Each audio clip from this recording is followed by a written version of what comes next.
제가 초등학교 다닐 때에 주일 아침이면 텔레비전에서 나오는 만화 영화가 있었습니다. 기차가 어둠을 헤치고 은하수를 건너면, 은하철도 999 다 아시죠? 무척 보고 싶었는데 교회를 가야 돼서 보지 못했습니다. 주인공 철이와 메텔이 은하철도 999를 타고 우주를 여행하는 이야기를 하고 있는 만화 영화이죠. 여러분, 철이가 왜 기차를 타고 우주를 여행하는지 그 이유를 아십니까? 그 여행의 목적지는 인간의 몸을 기계의 몸으로 바꾸어 주어서 영원히 살게 해주는 행성입니다. 그러니까 영원한 생명을 얻기 위한 여행인 것이죠.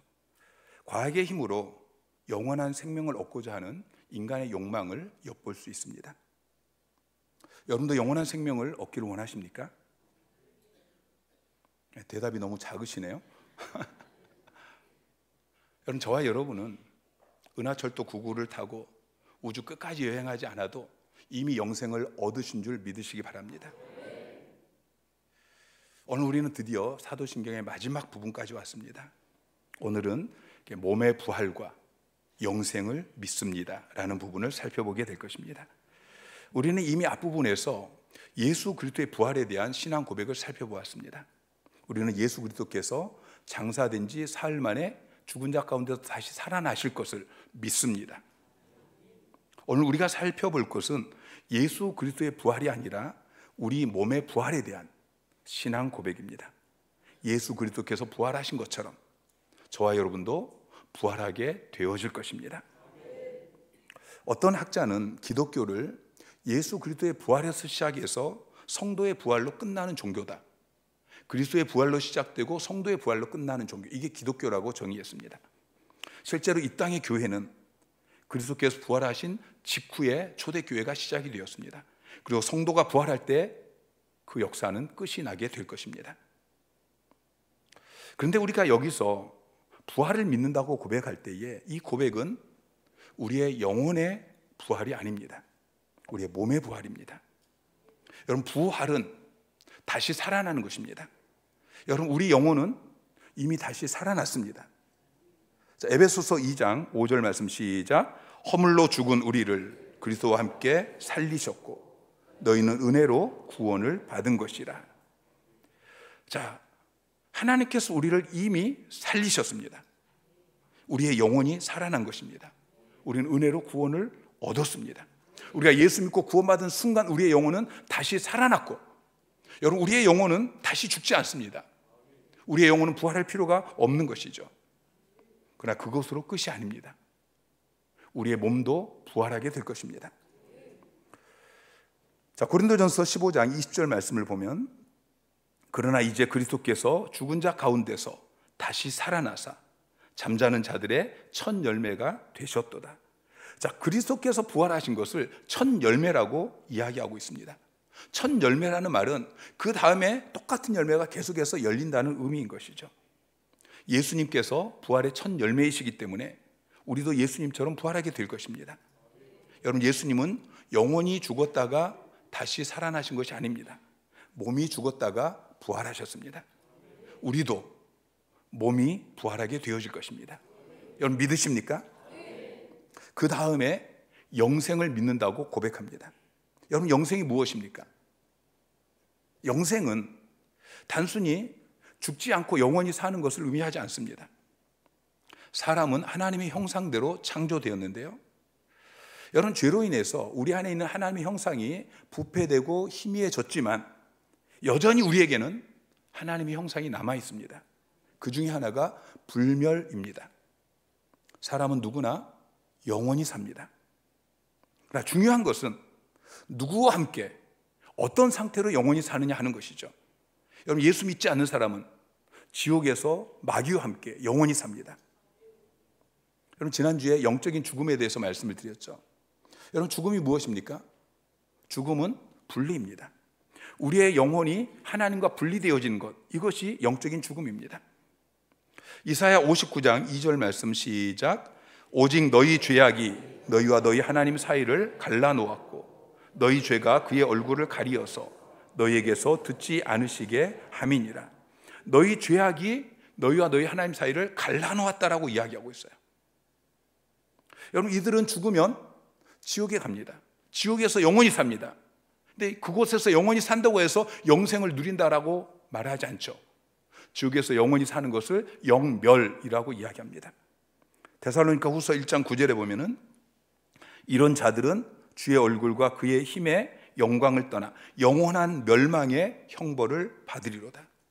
영원한 멸망, 영멸인 것입니다.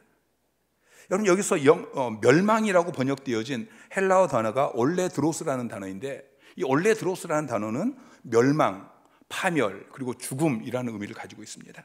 영원한 멸망, 영원한 죽음인 것이죠. 여러분, 그럼 영생은 무엇입니까? 영생은 천국에서 우리 주님과 함께 영원히 사는 것입니다. 영멸은 지옥에서 마귀와 함께, 사단과 함께 영원히 사는 것, 이게 영멸이고, 영원히 살지만 그러나 영생이 아닙니다. 영생은 천국에서 우리 하나님 아버지와 우리 구주 예수 그리스도와 영원히 사는 것. 요한복음 17장 3절 말씀 시작. 그가 보내신 자 예수 그리스도를 아는 것이니라. 자, 주님께서는 영생을 이렇게 정의해요. 영생이 뭐냐? 영생은 하나님과 예수 그리스도를 아는 것이다. 아는 것. 아는 것으로 번역되어진 헬라어 단어가 기노스코인데, 이 기노스코라는 단어는 지식적으로 아는 것이 아닙니다. 성경책을 보고 예수님이 이런 분이시다 라고 아는 것을 안다라고 이야기하지 않습니다. 여기서 아는 것은 함께 하면서 깊은 교제를 갖는 것입니다. 여러분, 영생은 하나님과 함께 사는 것, 예수 그리스도와 함께 사는 것입니다. 사귐을 갖는 것입니다. 사랑의 교제를 나누는 것입니다. 그럼 우리는 부족함이 없게 되어집니다. 풍성하게 되어집니다. 요한복음 10장 10절에 주님께서 말씀하시죠. 내가 온 것은 양으로 생명을 얻게 하고 더 풍성히 얻게 하려는 것이라. 여러분, 우리는 이미 영생을 얻었습니다.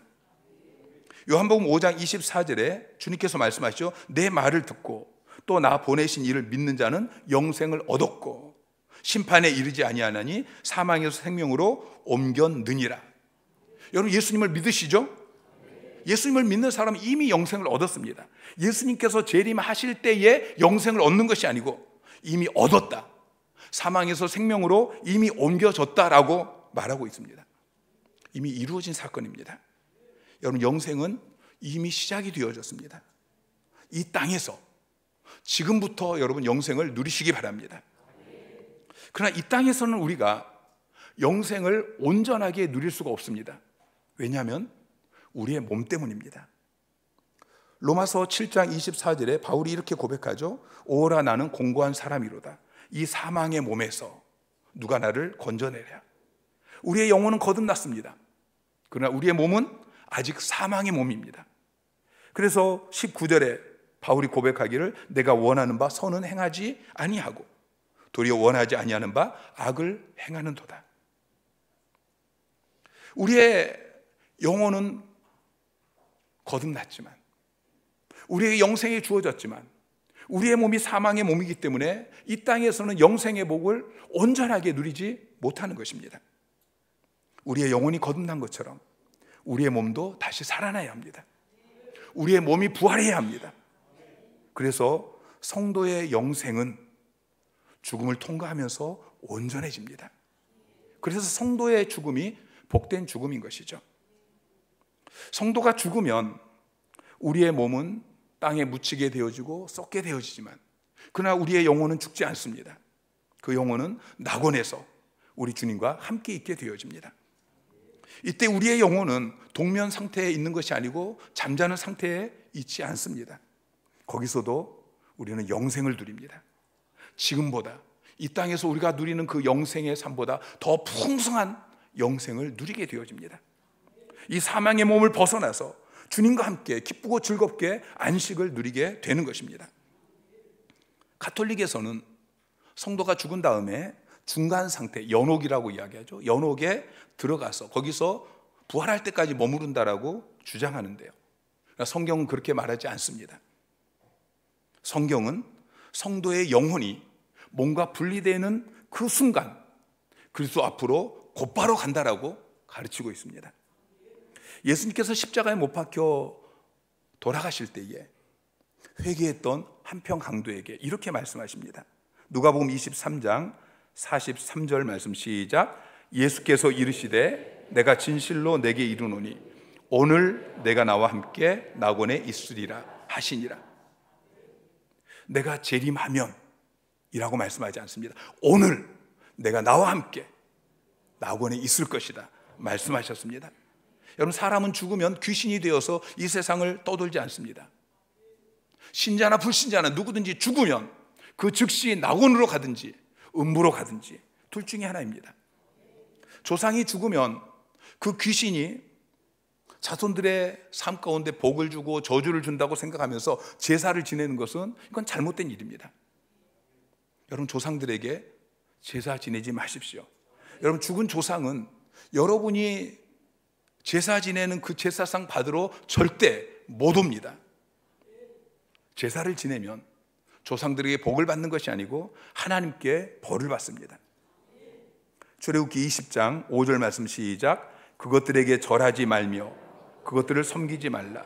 나 내 하나님 여호와는 질투하는 하나님인즉 나를 미워하는 자의 죄를 갚되 아버지로부터 아들에게로 3, 4대까지 이르게 하거니와. 우상을 섬기고 제사 지내는 자에게 하나님께서 그 죄를 반드시 갚되 그 아버지로부터 아들에게로 3, 4대까지 그렇게 갚으신다라고 말씀하고 있습니다. 이 땅에서 우리가 구원받은 이후에 우리는 계속해서 성화의 삶을 살아갑니다. 그러나 우리의 힘으로는 이 성화를 완성시킬 수 없습니다. 그런데 죽음 이후에 하나님의 놀라운 은혜로 성화가 완성이 되어져서 우리는 영화롭게 될 것입니다. 더 이상 죄를 범할 가능성이 없는 피조물로서는 가장 온전한 영혼의 상태에 이르게 되어지는 것입니다. 히브리서 12장 23절은 이렇게 이야기합니다. 하늘에 기록된 장자들의 모임과 교회와 만민의 심판자이신 하나님과 및 온전하게 된 의인의 영들, 온전하게 되어진 의인의 영들이라고 이야기하고 있죠. 이것이 우리가 낙원에서 누리는 영생인 것입니다. 그러나 이것도 아직 영생의 온전한 모습은 아닙니다. 성경은 하늘에서 우리의 영혼이 하늘 복락을 누리고 있는 것이 우리가 바랄 수 있는 최후의 것, 최상의 것이 아니라고 말하고 있습니다. 왜냐하면 이때는 우리의 영혼만 하늘의 복락에 참여하고 있기 때문인 것이죠. 그래서 어떤 의미에서는 잠시 동안 쉬면서 기다리는 것입니다. 무엇을 기다립니까?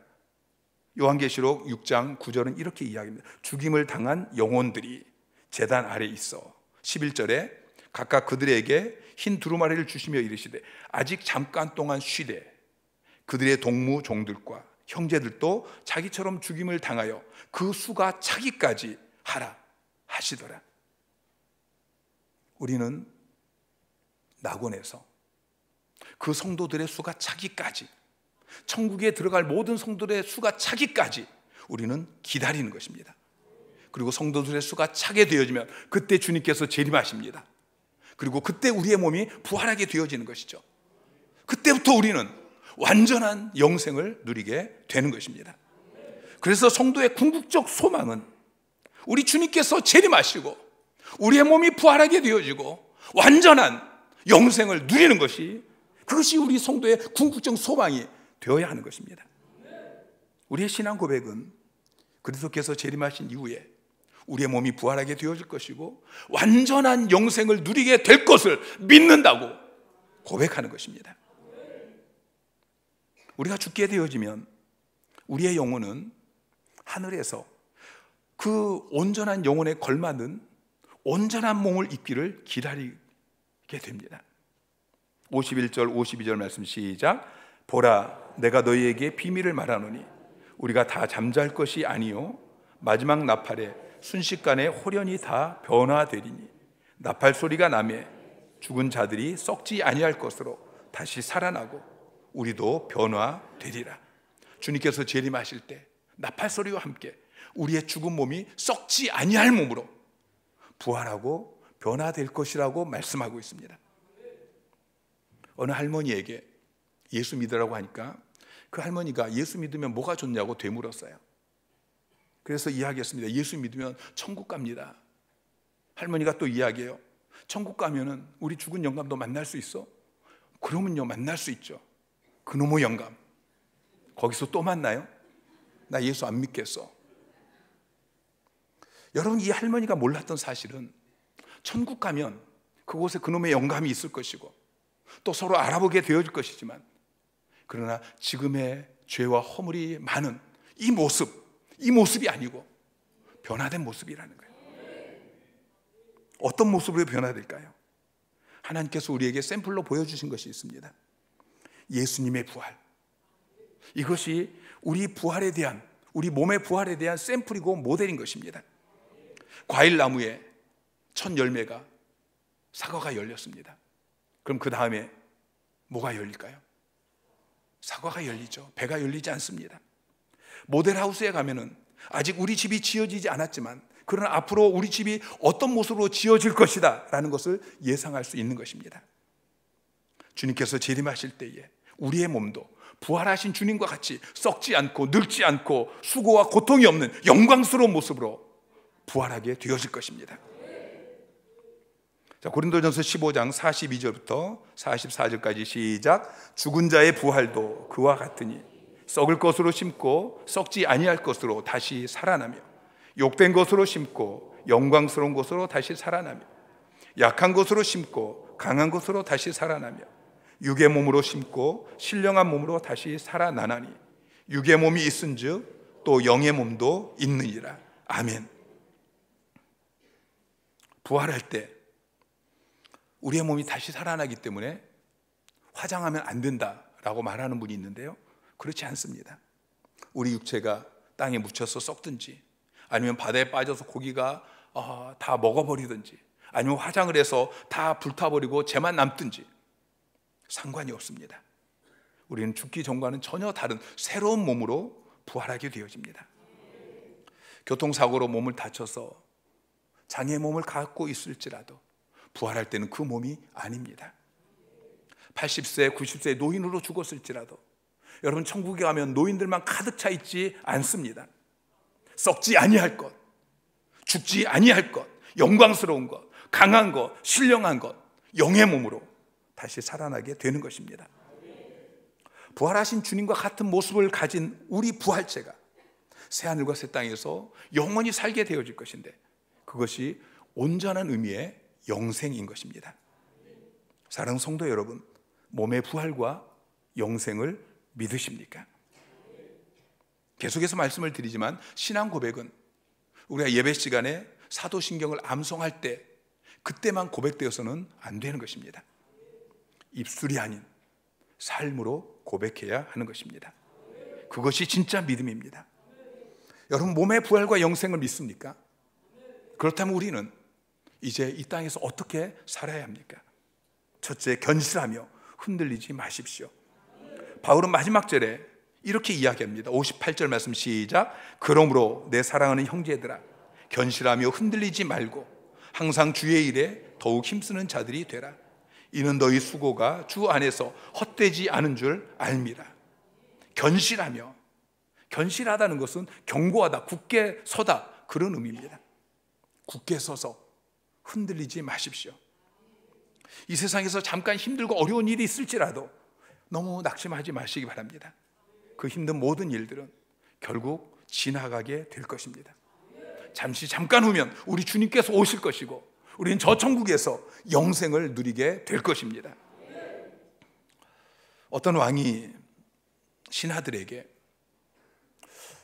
마음이 슬플 때는 마음을 기쁘게 해주고 마음이 기쁠 때는 마음을 슬프게 해주는 어떤 물건을 가져오라, 그렇게 명령을 했습니다. 신하들이 밤새 모여서 토론한 결과 반지 하나를 만들어서 왕에게 바칩니다. 그 반지에는 이런 글귀가 적혀 있었습니다. 이것 또한 지나가리라. 이것 또한 지나가리라. 여러분, 힘들고 어려운 일이 일어날 때마다 조용히 가슴에 손을 얹고 이것 또한 지나갈 것이다. 여러분, 자녀가 속을 썩이십니까? 그 당시에는 저도 영원히 지나가지 않을 것 같았는데 잠깐 시간이 지나니까 이것 또한 지나갔습니다. 여러분, 건강이 좋지 않습니까? 이것 또한 지나갈 것입니다. 일이 잘 풀리고 좋은 일이 많이 생길 때에도 그것에 마음이 빼앗기지 않도록 가슴에 손을 얹고 조용히 말하십시오. 이것 또한 지나가리라. 그리고 저 천국에 영원히 사는 것을 소망하시기 바랍니다. 아프리카 어느 부족의 추장이 죽을 때가 가까우자 자기 세 아들을 불렀습니다. 그리고 멀리 보이는 저 산에 올라가서 가장 소중하다고 생각하는 것을 한 가지 가져와라. 세 아들이 아침 일찍 일어나서 그 산에 올라갔습니다. 그리고 저녁에 해가 질 무렵에 아버지께 돌아왔습니다. 추장이 첫째 아들에게 묻습니다. 너는 무엇을 가져왔느냐? 아버지, 저는 저 산에서 아주 신기한 돌을 가져왔습니다. 둘째 아들에게 묻습니다. 너는 무엇을 가져왔느냐? 저는 이 평지에서는 볼 수 없는 신기한 식물을 발견하고 가져왔습니다. 셋째 아들에게 묻습니다. 너는 무엇을 발견했느냐?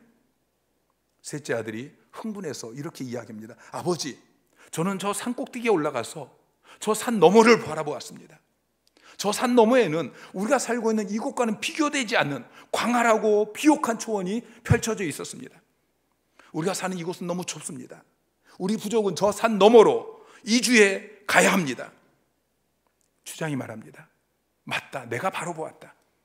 난 너에게 이 부족을 맡길 것이다. 너가 지금부터 추장이다.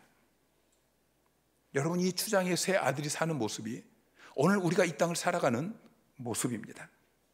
사람들은 다 자기가 소중하다고 생각하는 것을 붙들고 삽니다. 어떤 사람에게 그 소중한 것은 돈입니다. 돈을 많이 버는 것. 어떤 사람에게 명예이고 지위이고 그리고 건강이고 취미이고 안정된 삶입니다. 사랑하는 성도 여러분, 지금 여러분에게 가장 소중한 것이 무엇입니까? 우리는 산에 올라가서 우리가 보지 못한 넓은 세상을 바라보아야 합니다. 그리고 그 세상으로 옮겨져 살아가는 것을 소망해야 합니다. 그것이 몸의 부활과 영생을 믿는 사람들의 삶의 모습인 것이죠. 그리고 58절은 이렇게 이야기합니다. 항상 주의 일에 더욱 힘쓰는 자들이 되라. 이는 너희 수고가 주 안에서 헛되지 않은 줄 알미라. 더욱 힘쓰라고 이야기하고 있는데 이 말은 지나치게 하라는 이야기입니다. 우리는 주님의 일을 지나치게 해야 합니다. 너희 수고가 주 안에서 헛되지 않다라고 이야기하고 있는데 여기서 수고라는 말은 힘을 다 써버릴 때까지, 땀이 날 때까지 일하는 것입니다. 지칠 정도로 그렇게 일하는 것입니다. 왜 그렇게 힘써 수고해야 합니까? 이 땅에서 하는 수고는 다 헛되게 끝나게 되어집니다. 그러나 우리가 주 안에서 하는 수고는 결코 헛되지 않을 것이기 때문입니다. 그 수고에는 반드시 상이 따르게 되어집니다. 여러분, 부활의 세계에도 등급이 있습니다. 그 영광의 정도가 다른 것입니다. 고린도전서 15장 41절 42절에 보면은 해의 영광이 다르고 달의 영광이 다르며 별의 영광도 다른데 별과 별의 영광이 다르도다. 그러면서 죽은 자의 부활도 그와 같다라고 말씀하고 있습니다. 사랑하는 성도 여러분, 주의 일에 힘쓰고 계십니까? 올 한 해도 주님이 여러분에게 맡기신 그 일을 힘써 수고하고 계십니까? 우리는 그 일을 힘써 해야 합니다. 우리가 힘써 했을지라도 우리는 더욱 힘써 주의 일을 감당해야 하는 것입니다. 지칠 정도로. 여러분, 가정에서 여러분에게 주어진 주의 일, 여러분 일터에서 주님께서 여러분에게 주신 그 일을 힘써 하시기를 주님의 이름으로 축원합니다. 그리고 무엇보다 교회 안에서 여러분에 맡겨진 그 주의 일을 더욱 힘써 하시기를 주님의 이름으로 축원합니다. 마지막으로 영원히 살 준비를 하십시오. 영생은 하나님과 예수 그리스도와 함께 사는 것입니다. 천국에 가면은 우리는 늘 하나님과 또 우리 주님과 함께 있게 될 것입니다. 늘 우리는 예배하고 찬양하고 그렇게 지내게 될 것입니다. 여러분, 예배가 행복하신가요? 여러분, 이렇게 나와서 예배 드리는 이것이 여러분 정말 행복하십니까? 우리는 예배를 통해서 하나님을 만나고 찬양하고 말씀 듣고 그러면서 그 속에서 정말 감격스러울 때가 있어요. 그런데 우리가 천국에서 주님을 만나는 것은 그보다 훨씬 더 기쁘고 감격스러울 것입니다. 거기서 우리 영원히 주님의 은혜로 해처럼 밝게 살면서 주 찬양하리라. 거기서 우리 영원히 해처럼 밝게 살면서 주 찬양하리라. 영원히 주님을 예배하고 주님을 찬양하고. 아직도 교회에 나오는 것이, 예배 드리는 것이, 찬양 부르는 것이, 말씀 듣는 것이 지겨운 분이 계십니까? 여러분, 천국 가면 얼마나 지겨울까요? 여러분, 예배 시간에 졸기만 하시는 분은 천국 가서 영원히 졸기만 하실 것입니다. 지금은 더 영원히 살 준비를 하시기 바랍니다. 요한복음 17장 3절은 영생은 곧 유일하신 참 하나님과 그가 보내신 자 예수 그리스도를 아는 것이니라. 영생은 하나님과 예수 그리스도를 아는 것이라고 말씀하고 있습니다. 아는 것에 대해서 아까 말씀을 드렸죠. 함께 하면서, 함께 지내면서, 영원히 함께 하면서 깊은 사귐을 갖는 것, 사랑의 교제를 나누는 것, 이것이 아는 것입니다. 이게 영생입니다. 생 텍쥐베리가 쓴 어린 왕자에 보면은 어린 왕자가 사막 여우와 대화하는 내용이 나옵니다. 어린 왕자가 여우에게 같이 놀자고 합니다. 근데 여우가 같이 놀 수 없다고 이야기해요. 왜냐하면 아직 내가 어린 왕자에게 길들여지지 않았기 때문이다 라고 이야기합니다. 그러면서 여우는 길들여지는 것이 관계를 만드는 것이다 라고 이야기합니다. 여러분, 우리는 하나님께 길들여져야 합니다. 하나님께 길들여지지 않으면 우리는 저 천국에서 우리 주님과 함께하면서 깊은 교제를 나눌 수 없습니다. 여러분, 하나님께, 우리 주님께 얼마나 길들여지셨습니까? 세상 것에 길들여지면 세상 것이 재미있습니다. 텔레비전 보고 친구 만나고 여행 가고 이런 것들에 길들여지면 그것이 재미있습니다. 그러면 하나님과 놀 수 없습니다. 예배가 재미없습니다. 기도하는 것이, 찬양하는 것이 재미가 없습니다. 사랑하는 성도 여러분, 예배가 재미있으십니까? 여러분, 예수 믿는 게 재미있으십니까? 우리 하나님께 길들여져야 합니다. 하나님께서 이미 여러분에게 영생을 주셨습니다. 그러나 아직 온전하지 않습니다. 이 땅에서 우리가 영생을 지금 누리고 있지만, 그러나 그게 온전하지 않습니다. 그럼에도 불구하고 여러분, 영생을 누리십시오. 그래야 길들여져서 우리가 저 천국에서도 영생을 누릴 수 있게 되는 것입니다. 하나님께 더 가까이 나아가십시오. 하나님을 알고 예수 그리스도를 알기에 더 힘쓰시기 바랍니다. 예배하고 찬양하고 기도하고 말씀 보고 이런 신앙생활에 더욱 힘쓰는 여러분 되시기를 주님 이름으로 축원합니다.